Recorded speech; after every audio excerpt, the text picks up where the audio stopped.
Welcome back to Beyond the Buckets. Coach Des Dunham, welcome to the program. Hey, thanks for having me, Chris. I'm excited to be here. Thank you for joining all the way from Washington, D.C. How's everything out back east? Hey, man, things are going well. Weather's great. You know, we're getting spring weather in October, so no complaints here on the East Coast. Definitely, and I'm glad you're on the program. You're a big time coach and had a great career yourself as an athlete. But for the people that may not know you, and even the people that do know you, I'd love to know a fun fact about yourself that you would like to share with everybody. Oh, that's a good one. I would say a fun fact.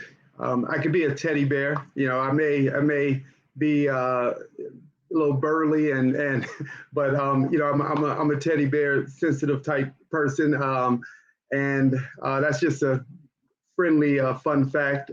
What else? I would say, well, another fun fact is I've been coaching for 25 years now. So, you know, be at a quarter of a century. I'm feeling great, feeling rejuvenated. Just continue to reinvent myself and keeping that spark at what I do. In your 25-year career as a coach, or 25 plus now, what has been the most difficult thing when it comes to coaching? I know for myself, you know, you've given a lot of your time to see other people hopefully thrive and have success. And there's a lot of ups and downs when it comes to that. There's a lot of great things that happen. There's a lot of things that you wish you could hope change. But what are some of the toughest things that you've had to do while you've been coaching? I would say parents, parents and former coaches. You know, I really feel like we have gotten away from what sports should mean to a person and how to develop a person. And so when I get an athlete in my program that unfortunately may be contaminated with a me philosophy, an individual philosophy, and not a team philosophy, that is a very challenging odd or obstacle to overcome. And so I find myself having to rewire kids on the high school level. And you know, I want these kids to take their sport, use it. I mean, it's what you do here, you know, Chris, on your podcast. You're talking about how to do bigger and better things and using your platform, you know, whatever you're great at doing. And I want our kids to understand that sports is merely a stepping stone to some bigger and better things in life. And I mean, you could be a professional athlete, you still got to live 40, 50, 60 more years after that. And the question is, you know, what are you doing to make this, your community a better place, society a better place, and this world a better place? Yeah, a lot of different nuggets that you touched on there. And if somebody were to ask me if you were to stop coaching, what would be the reason why? And I think I would say the same thing, would be the parents. Because you know, you are dedicating so much time and energy away from your own family to help somebody else. And Agreed. so when it comes to the point where you don't think that the people are grateful for the time and effort that you put forth for not your own children, that would be the time that I need to step away. But, you know, I've tried to create good relationships with the parents. I want them to be involved and understand that there's boundaries that we will talk about and that we won't talk about. Some of these boundaries are going to be that your players are going to be the ones to, if they're worried about their playing time or performance, they need to be the ones to address it. We're not going to address it directly with the parents. And I think you have to be very clear in what you want. I think it takes some time to find out. I mean, this is going to be my 17th year coaching high school basketball, and it's been a long time coming to where I've completely felt 100% comfortable with who I am, how I do things, and how I want to run our program. And it's taken some time to get to that point, but you know, And you're always continually learning and evolving. Things that we may have done last year, we don't even do this year, or things Right, 5 years ago, right. and it goes like that. So I appreciate you talking about some of those Yeah. dynamics. Why don't you give us a 2 minute origin story about you and how you got to where you're at before we dive into Yeah. some of the other things? Okay. Okay. Sure. And so I would start off with just saying that I had some challenges growing up, and running became an escape for me. It became an outlet for me. Now, I thought I was going to be the next Michael Jordan. The elementary and middle school coach who cut me from basketball didn't think so, and I was also cut from the middle school cross country team. Fast forward, I ended up making. I go out for the cross country team because I was going to play basketball for high school. And that's when I was informed you had to either run cross country or you had to play football, where I was 128 pounds in my freshman year in high school. So I wanted to join in anyone's football team. And so little did I know that running ended up just changing the entire trajectory of my life. My high school coach became a father figure. I mentioned that I had challenges. I had a speech impediment. So I wasn't the cool kid in elementary school getting pulled out of class. I have dyslexia. And also, my dad was a Vietnam veteran who unfortunately was carrying wounded soldiers, dead soldiers off the battlefields. And he didn't get the mental therapy and support. And he came back home and he was dealing with PTSD. And that caused a lot of issues within him that led him to becoming an alcoholic. And that also spilled over into things that my sister and my mother and I had to deal with. And so I was very fortunate where sports, playing, various sports, but running, high school changed the trajectory. High school coach becomes a father figure. I earned a scholarship to Howard University to run track and cross country. And I'm here to this day where I'm the same DNA that my coach had. I'm infusing that into the athletes that I coach today. I love that, and use pain as a big motivator in your life, Yeah. which it can go two ways a lot of the times. Oh, no doubt about that. The pain and agony Yeah. that we go through can either help us thrive in certain situations, or it could help us, Yeah. kind of go the other way. Right. Right. And we don't want to talk about that a lot of the times, but it's a real reality. My father wasn't in my life. I talk about that openly on this podcast. Well, I lied a little bit. He was in my life for the first 8 years, when my mom and he were together. And then, basically from 8 to 15, he was in my life intermittently. And then from 15 really till now, and I'm almost 40, I've only seen him, maybe a dozen times in that time frame. He's still never seen his grandkids, and Wow. ironically, he's supposed to be coming to visit around Mm. Thanksgiving. So we'll see, and we'll welcome him with open arms.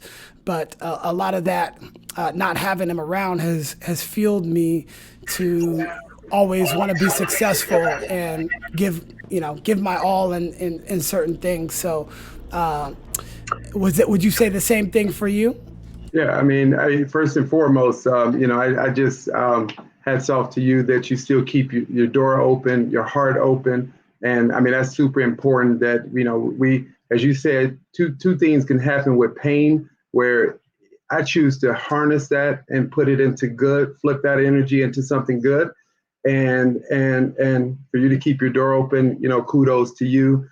There's unfortunately a good amount of us that it's hard to forgive. And so it's his loss that he's not involved with some of the great things that you're doing and all the lives that you're changing. And so I'm very appreciative of it. And I'm sure a lot of your followers are appreciative of that as well.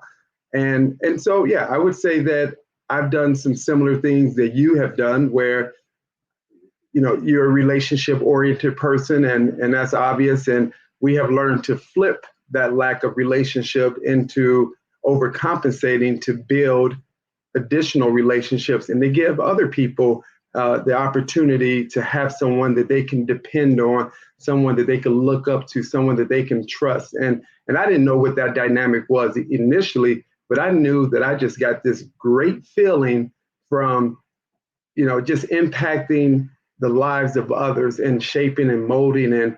And part of that was that void that I had when I was a child growing up. I remember fondly, I coached my son for 8 years in Little League Baseball. And I remember he was around 11 or 12. He's 16 now. He plays soccer.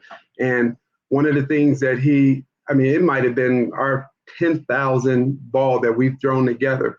And he said, did you used to do this with your dad? And when I said to him, I never did it one time with my dad, he found it very hard to wrap his head around.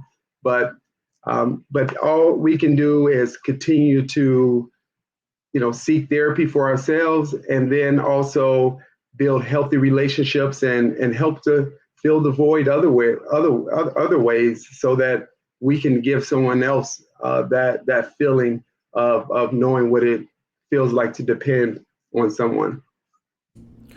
Wow, thank you for sharing that. And I can't really take any of the credit for trying to keep the relationship good with my father. It was always my mother who was the one that was, no, your dad's a good person. Your dad loves you. He was there for you for those 8 years. Yeah. And she would tell me that quite often. And so I have no animosity in my heart towards him. And then come to find out, when I went out there, maybe, 10 years ago or so, and we were adults and we can have real conversations, I didn't know the trauma that he had in his life. And he was never able to describe that to me at an earlier age. And maybe I wasn't going to be ready at that time to have that conversation either. But at the same time, now I can understand why he did what he did. When he was put into a group home when my grandmother remarried, and he didn't have a great relationship with his stepfather. And so I forget whatever age it was, but he was abandoned by his own family. And so when my mom decided to break things off with him, it was almost like that same abandonment. He didn't really know what to do, because he had put all his love and faith in this family that he's built with my mom and me, and he didn't know how to react. And so, when he wasn't able to provide financially and things like that, it just got to a point where he would kind of just go away for some time. And, that's kind of where we left things. And, so it all happens for a reason. And the reason why you're in your kids' lives now are because of that trauma. You don't want them to go through the same thing that you went through, and the same thing. My kids, there's never going to be a day that I'm on this earth that I'm not going to be there for them, whether that be physically, mentally, spiritually, emotionally, all of that. Correct. And I just think as Black men, it's important for us to talk about that. It's important for us to, share with our kids our emotions and let them know, look, we're not God. There's things that hurt us and we go through. And I just think that's so important. Yeah, our kids are like, what, you're not?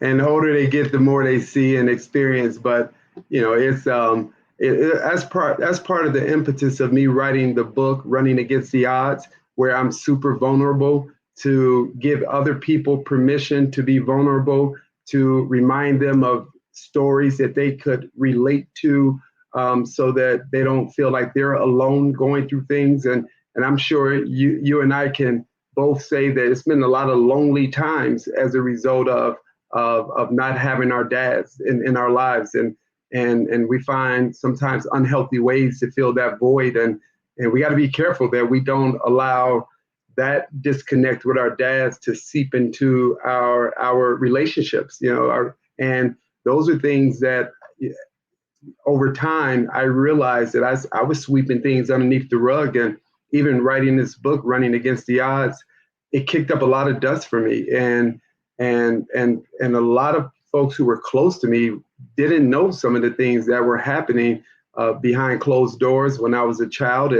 And everyone kind of sees the the polished trophy at the end, and I'm getting, national coach of the year for track and field, and amongst other accolades, and everyone looks at me on this pedestal, and I just want people to know that it's a story behind the smile, and it's a lot more to my life than it's almost like the same concept that Michael Jordan or LeBron James, they've missed more game winners than they've made game winners. and that's the same thing. That's the same story in my life. I've had a lot of pitfalls, and a lot of people see the glory, days. And I want our young folks to know that, hey, it's okay to have tough times. Don't run away from them, address them, use your resources around you so that you can build in a healthy way and channel that negative energy and emotions in a positive way to continue to build yourself, your platform, and to build healthy relationships. Yeah, we're going to definitely dive into your book, but you said a couple of things that I want to double tap on. Some of these traumas in your life, what were they? And and going back into really looking deeper into some of these things, like how did that affect you today? Did it Yeah. bring you back into those moments, or were you like, okay, I'm healed from these moments, and now we can move forward? What was your thought process like? Because when you're thinking about certain things like that, we tell ourselves a story in our mind. Yeah, You yeah. know, No doubt, I no was doubt about it. I was just telling some friends the other day, like, parents, you do things that you don't necessarily want your kids to really know. But I remember specifically, like, I used to have so much fun going to the flea market with my mom.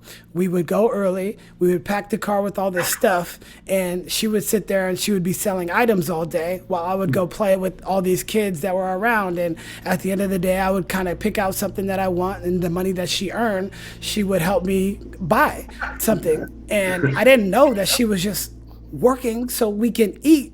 And you look back on it as an adult, you're like, wow.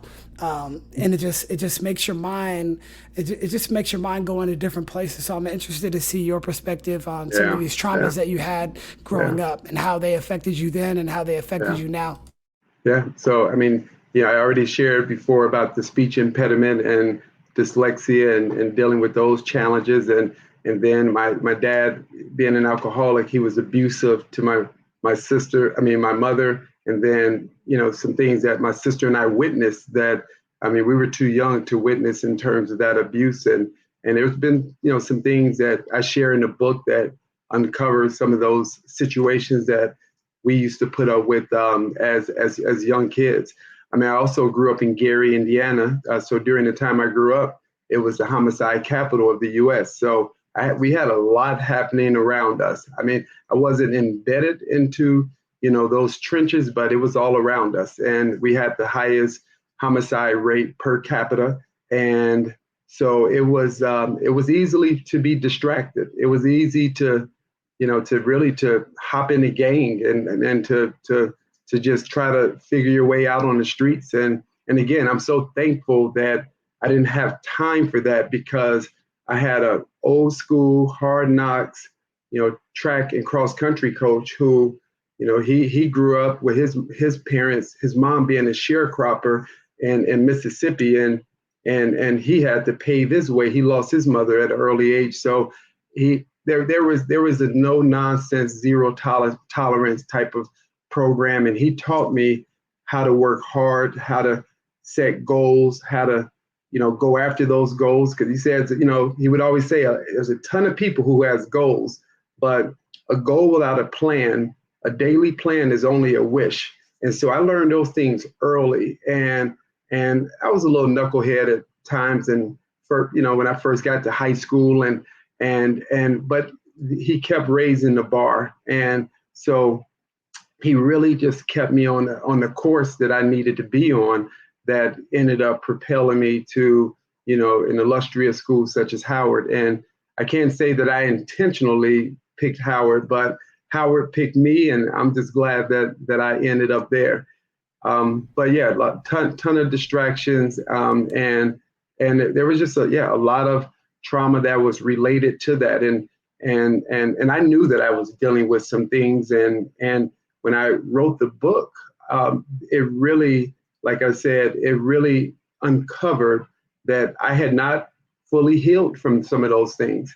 And it's even more hurtful to understand how much it also was hurting my mother, my sister, but the book also allowed us to have some hard conversations.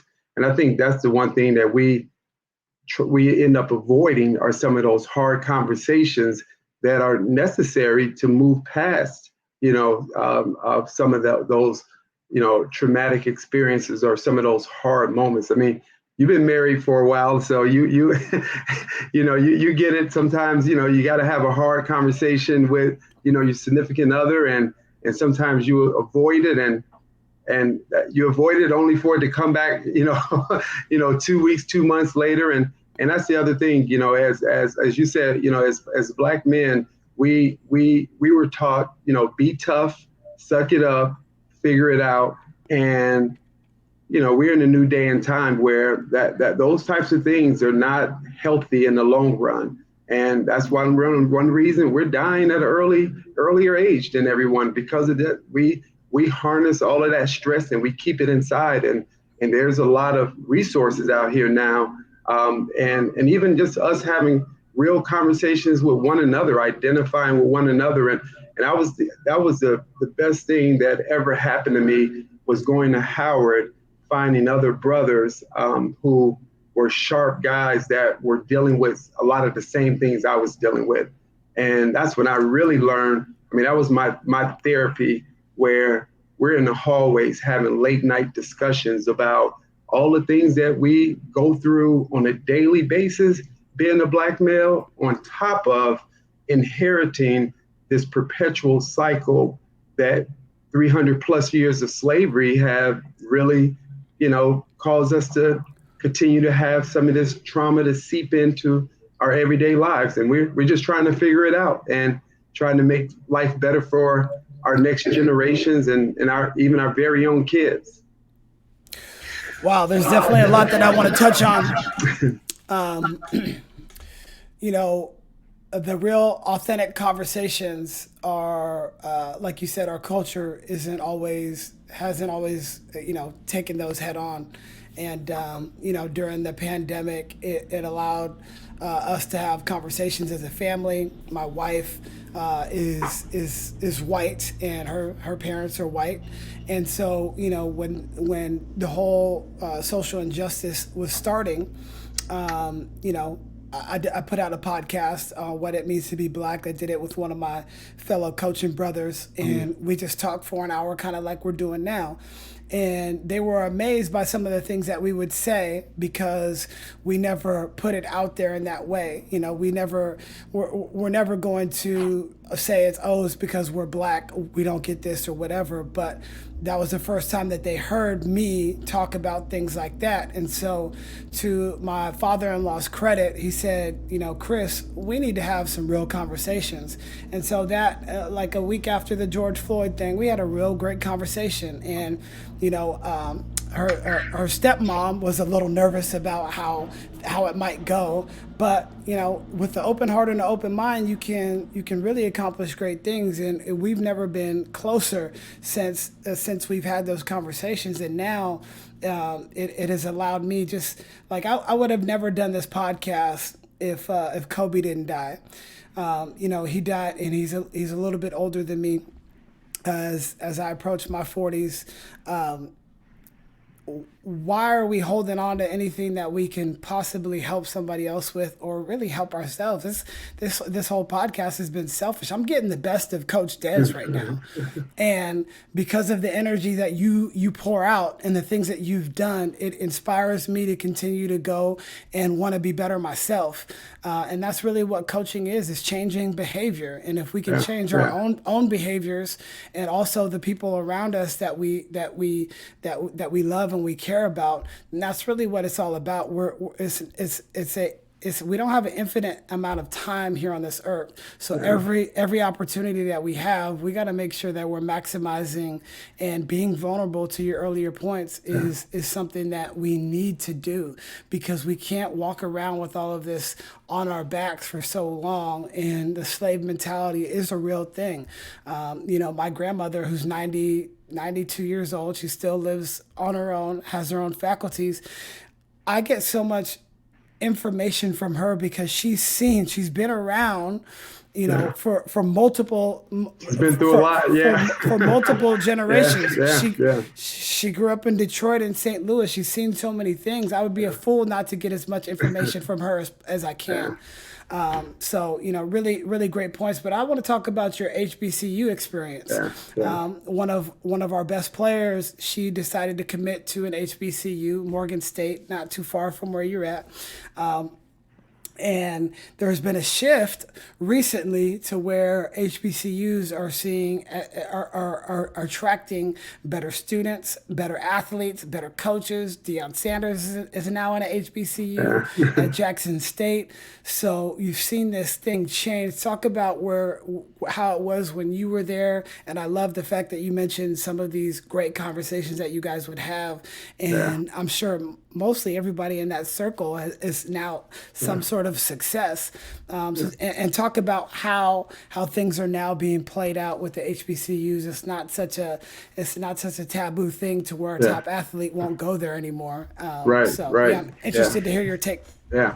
I do want to dial back just a bit and commend you on having that, tough conversation, with your father-in-law. I mean, I just can't express that enough, that, all my friends who, are my white counterparts, they always ask, what can we do? How can we help? And it starts with those tough conversations. I mean, if the most successful coaches, we know that teamwork makes the dream work. And so if we all try to do it on our own, that's not going to work. If they try to do it on their own, we're all part of the human species, and we all want what's best. We all want peace, love, and happiness at the end of the day. And we just want to make sure that, that we're not a second-class citizen in our own country. And when we get everyone on the same playing field and having those tough conversations, to have those open conversations with an open mind, I mean, there's just so much that we can accomplish. And so kudos to you and anyone else who wants to, just to help equal the playing field with everyone. Everyone wants to have some type of safety and future, for not just for themselves, but as a dad, I want it for my own kids. And so in terms of the HBCUs, I always say that, I mean, it's just such a fantastic feeling in terms of, the one thing, I'm from Gary. Gary is a predominantly Black city, and I grew up in a school culture where there was no curriculum at all that pertained to Black Americans. It was no real units that were, they were quick hits at times. And so I would say when I got to Howard, I didn't really truly know who I was as a Black man connected to my African roots. And one of the first things I explained is that we did not come here, we didn't volunteer to come here, but we've been embedded in a culture that unfortunately it leaves a lot of us very lost, because if you don't know where you're from, you don't know where you're going. And you don't have to go to an HBCU, but an HBCU helps to expedite things a little bit, but I got some buddies who, I mean, they know more than I do culturally, and they did not attend the HBCU. So, but what a HBCU did for me was, I wasn't the most focused kid, but when I learned about my heritage, and I was just on a podcast recently, and we talked about this, and that's when one of the guys who were interviewing me said, I get it. If you're in the middle of the ocean and you got a bunch of, drowning people, but your boat has a hole in it, it's hard for you to help to save other people. And it's hard for you to even care about other people when you know it's a matter of time that your boat is going to go underneath the water. And I feel like that was a perfect analogy to who we are as a people, that we got this hole in our boat that, maybe not just you and I, but we do know that there's not a whole lot to fix the educational system, early childhood, that helps to fix a lot of problems. There's a lot poured into the penal prison system.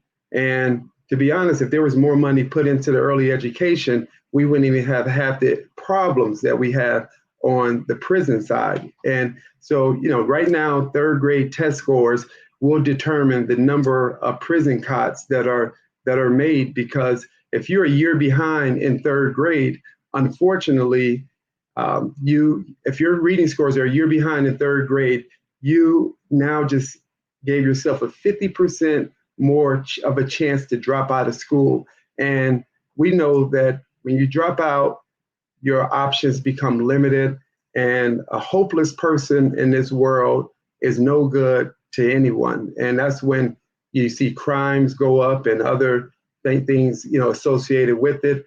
But being at Howard and HBCU, it really affirmed who I was. It taught me a lot. It affirmed a lot for me. And getting that and feeling whole, it made me even want to do more for others. It made me appreciate other backgrounds and other cultures even more, because I had even more pride in myself. I had even more. It really maximized who I was in my human spirit overall. And so I'm thankful that I ended up attending Howard, and I do get it.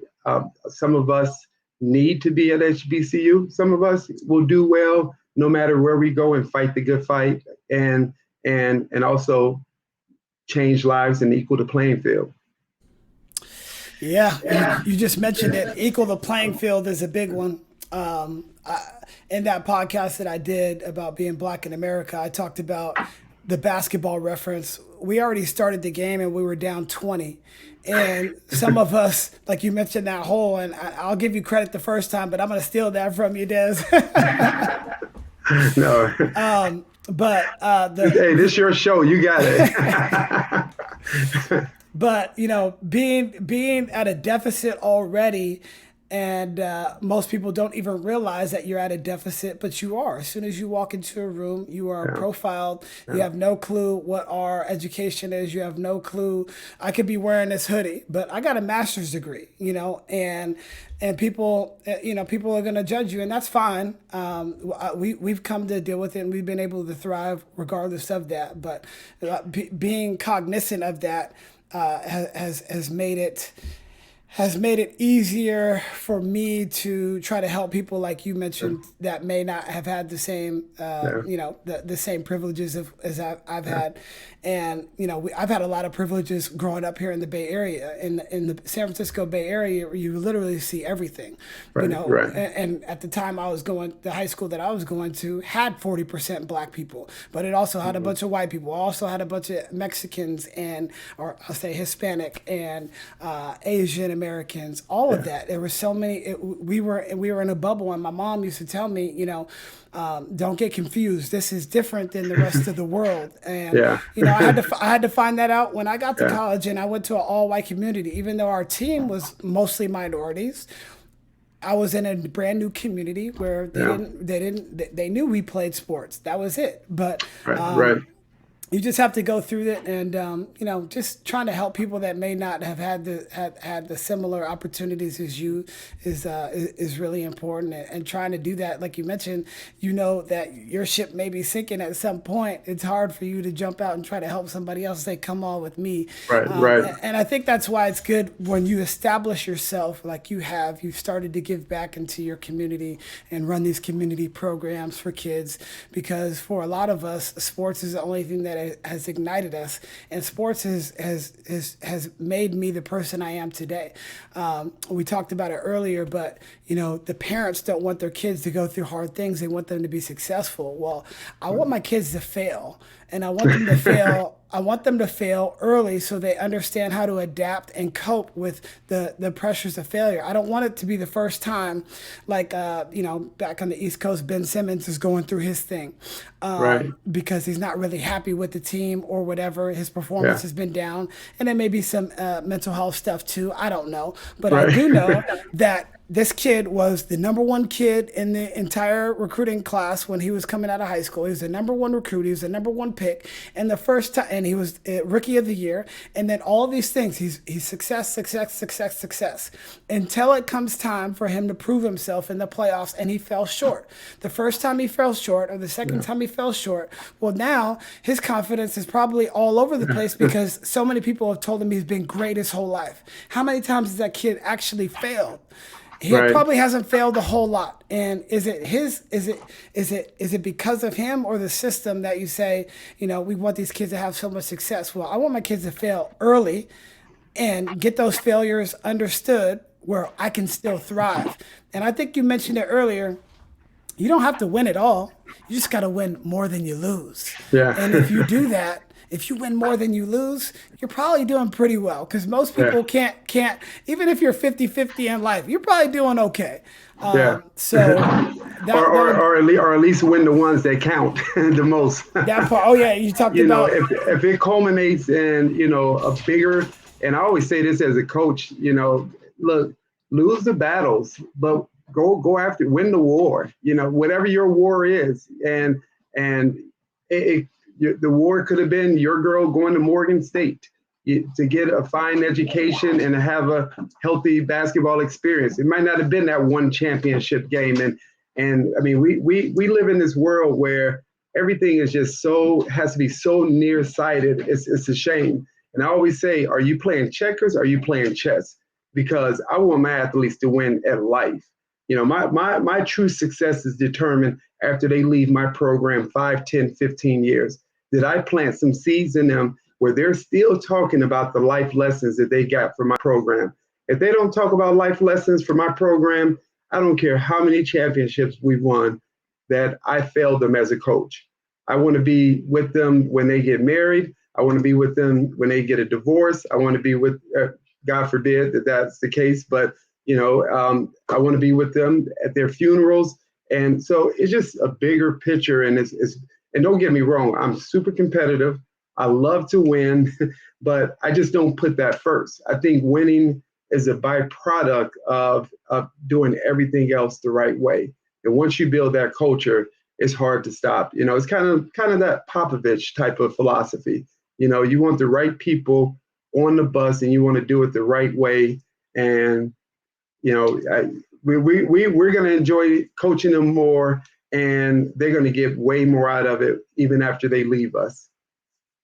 no doubt you're speaking my language. Winning is important, but it's not the only thing. And if you can understand that as a coach, it's about the processes that you put in place in order for you to be successful. And like the late Bill Walsh always said in his book, the score will take care of itself. If we do these things, then the score will take care of itself. If you're always worried about this, that, or the third, or the inconsistencies, most people in life just you want somebody consistent every single day. You know what you're going to get. Coach Popovich, you know what you're going to get.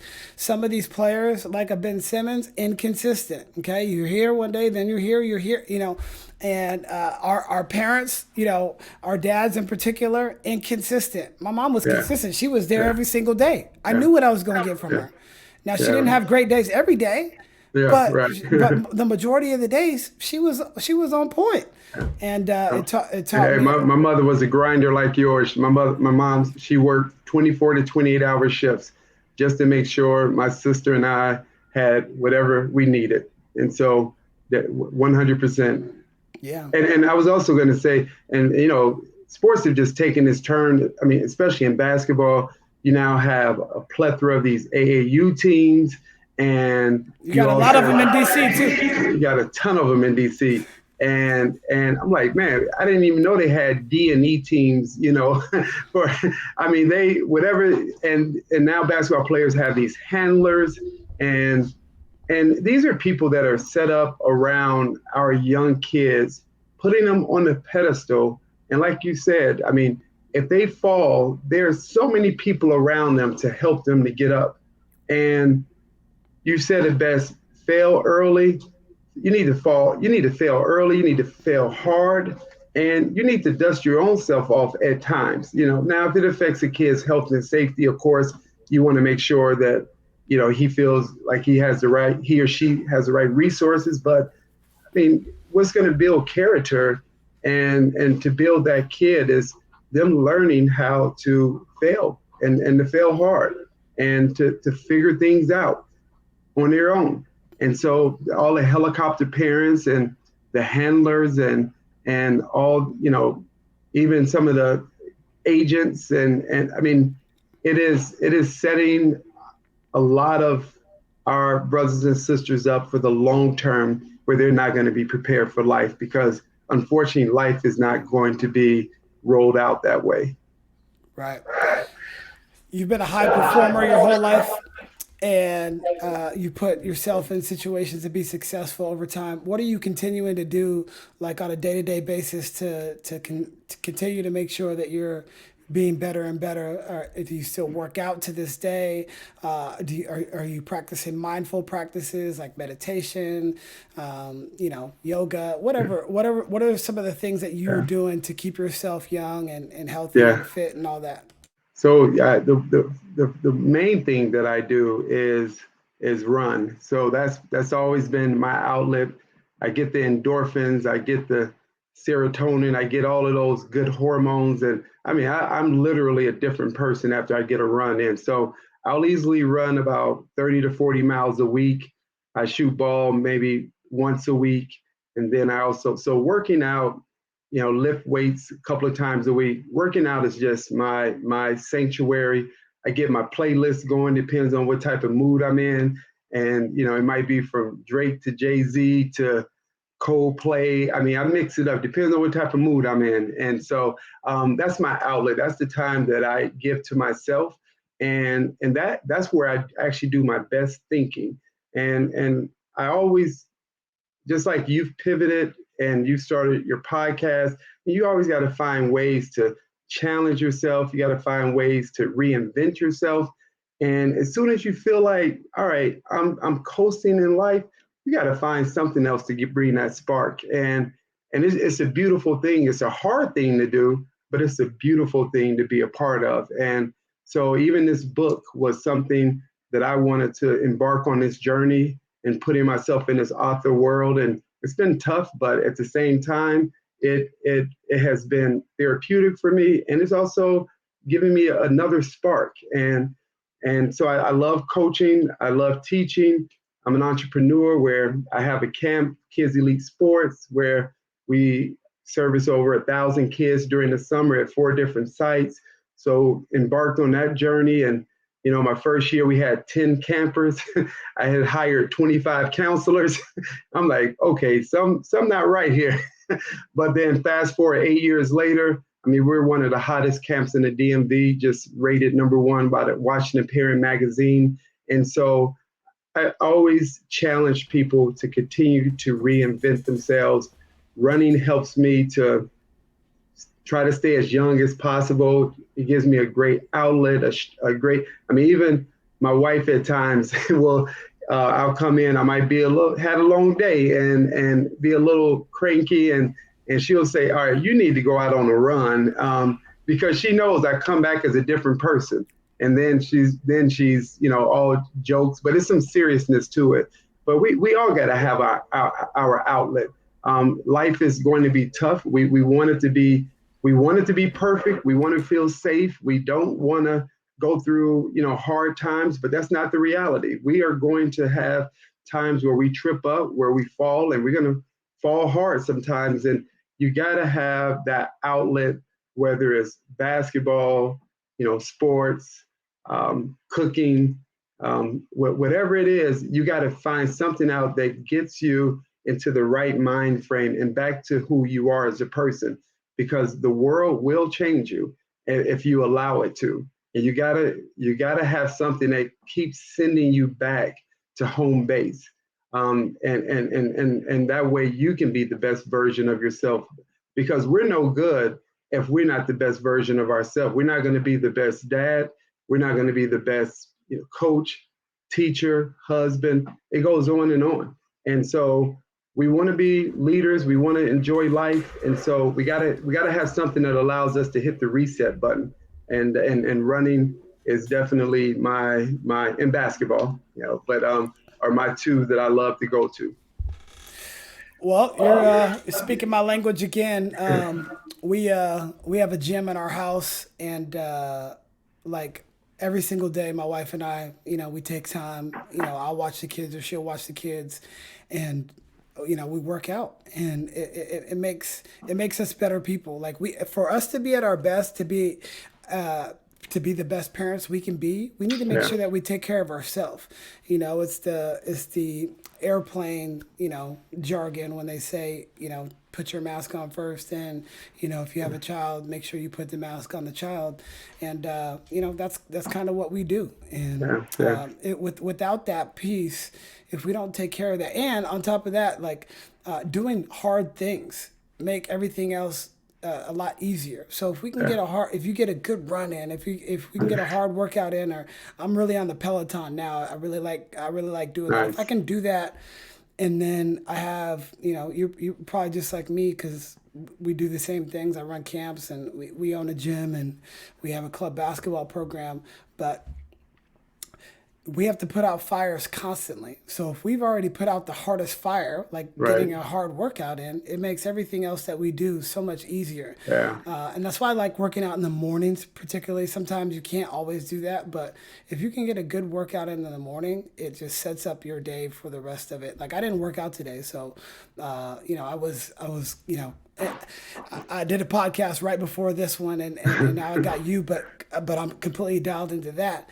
I'm gonna, hit the Peloton later tonight, and Nice. then Nice. and make sure that I get it in. I'm not, just because I had a really busy day doesn't mean that I can skip out on it. So No excuses, right? yeah, really appreciate it. I think the other bonus too is that, I mean, you already see this. Your very own kids are paying attention, and if you want them to live a healthy lifestyle, I always say, when I speak to coaches at coaching clinics, you got to lead by example, and it makes you that much better of a leader when you don't have to do the same thing everyone that your kids are doing. You don't have to do the same thing that your players are doing, but you got to be doing something. You got to be doing something to let them know that, hey, I'm going to be just as uncomfortable as you're going to be, but I might be doing something different. So them knowing that, I mean, they just respect it, and they're going to want to follow that coach that leads by example.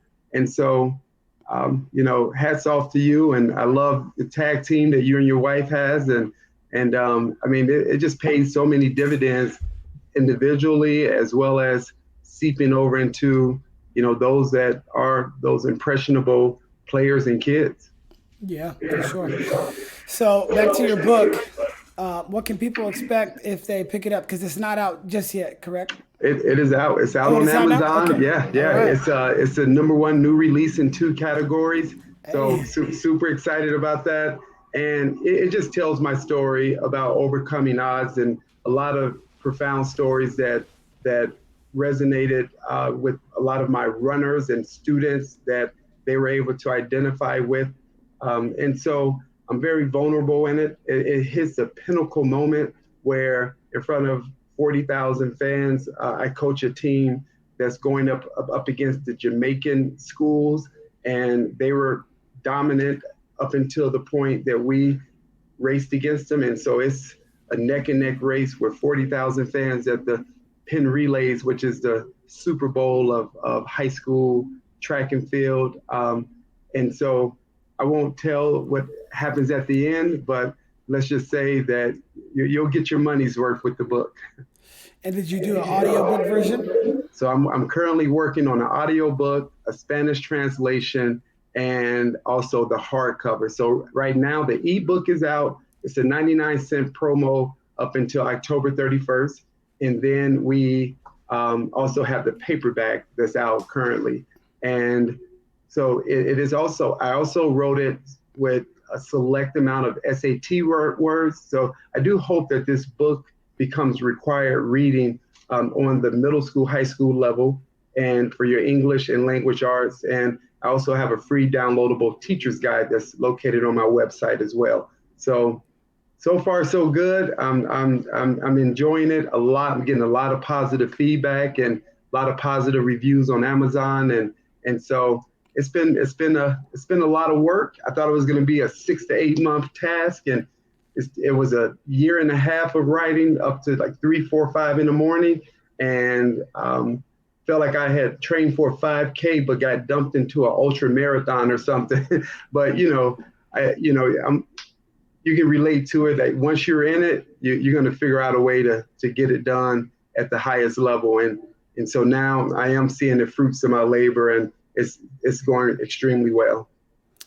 And so when you were writing, if you got tripped up at all, like what did you do to kind of get your mind back into writing? Yeah. Secondly, are you going to be reading the audiobook version and doing the translation too?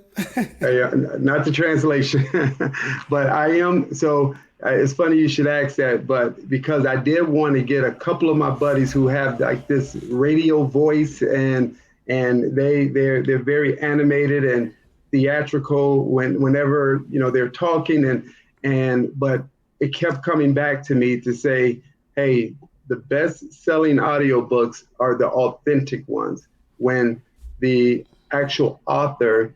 So I'm like, all right, give me this equipment. So, so I will be the one on the audiobook, and I won't do the Spanish translation. I don't know enough, but the impetus for the Spanish translation is that in Washington, D.C., we have a large amount of Latinx students, and they also suffer from some of the same things we suffer from, with not having some of the resources, and I wanted to make sure that this was an all-inclusive um, um, um, opportunity for all students in the DC area to experience this in the classroom. And so, yeah, so far so good. Yeah, I think that's awesome. And did you, before you wrote it, did you think that you were going to, uh, want to make sure that this could potentially be used in schools? Like, was that a vision that you had prior to that, or while you were actually writing it? Hey, I think I could probably integrate this. Yeah. Well, it sounds like we have a lot of like, where everything I do, I try to have connective tissue to it. And so it made sense that I live in this space. I'm a high school coach. I'm an Under Armour coach ambassador. Everything I give back is primarily middle high school. So why not write something on that level? I mean, the book is also for adults, and I think it's great for coaches to read. I think it's great for parents to read, and I've got a lot of positive feedback in that area. But I wanted it to always be connective tissue to everything that I do. So I didn't want this book just to stand alone and not connect to who I am on a daily basis. And so um, part of the plan was to always write it for middle and high school. And so I'm always coming up with great ideas. I just got to make sure that it makes sense, that everything that I do can fall in this, in this cycle where it continues to benefit from one thing to the next. And also would also cause me not to have to jump out of the space that I love to live in. So I always want to just keep building into that space. And so, did you start doing the publishing on your own, or do you have a publisher?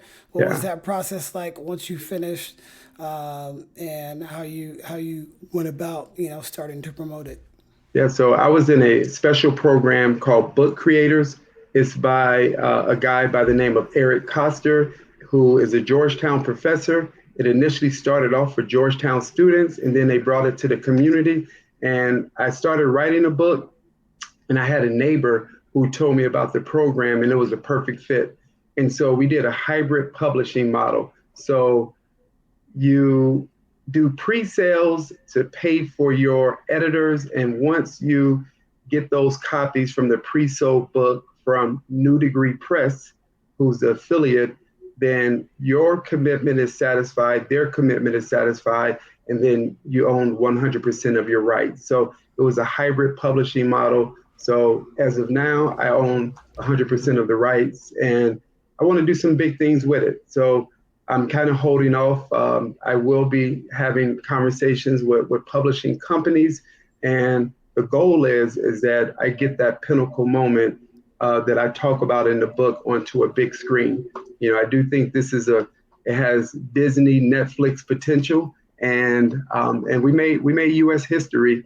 And not to give too much away, but it's a nice story from who I was, who I became, and what I was able to inject in terms of that DNA into my athletes. Wow, that's a beautiful story. I'm gonna need a signed copy from you You to got Coach it. Des. You got it. You got it. I'll You put got it it, on my Chris. bookshelf for sure. Coming your way. Is there anything else that you want to share? Obviously, you said you can get the book on Amazon in the digital form. The paperback's coming out soon. Same with the audio version. Where can everybody follow you and all the great things that you're doing? Yeah. Follow me on IG at Coach Des Dunham, Coach DezDunham.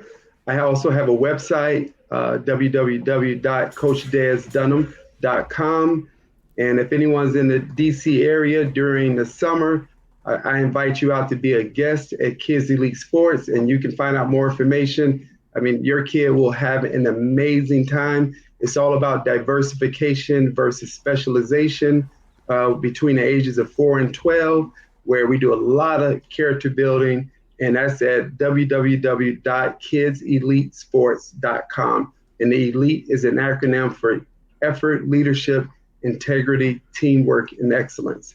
And I'm also on Facebook, Desmond Dunham. So um, follow We're, me, reach out, and pick up the book from Amazon. Amazon running against the odds, and you will not be disappointed. we're gonna put all that in the show notes. And also, before you go, one final question, and you got to really think about this answer before you say it, because the person that you mentioned, you're gonna have to make the Oh, connection. okay. So that's how I've been getting all my guests. So if there's somebody else that should become on Beyond the Buckets, who would it be? And like I said, you got to make the connection for us if you say their name. All right. So I would say, hmm, I got a guy who's doing some really cool things. He started a running club that has spiraled into the community, and it is a predominantly African American running club, over 200 members. And the neat thing is, I started him running in middle school, and now he's taken that where he's doing some big things through the street of DC. He's also an Under Armour coach, and he also has his own facility sponsored by Under Armour. So his name is Matt Green, and so he's more of a community recreational coach, but he's doing some great things out on the road in the streets and changing a lot of lives of people who would not normally, walk, jog, or run, and but they're getting it done throughout. I mean, they're traveling throughout the world to compete on a recreational level in some of your major races and marathons. That's great. I'd love to meet him, and appreciate your time. Hey, You're a class act, my brother. hey, really appreciate you, Chris. Thank you for having me. I really enjoyed this.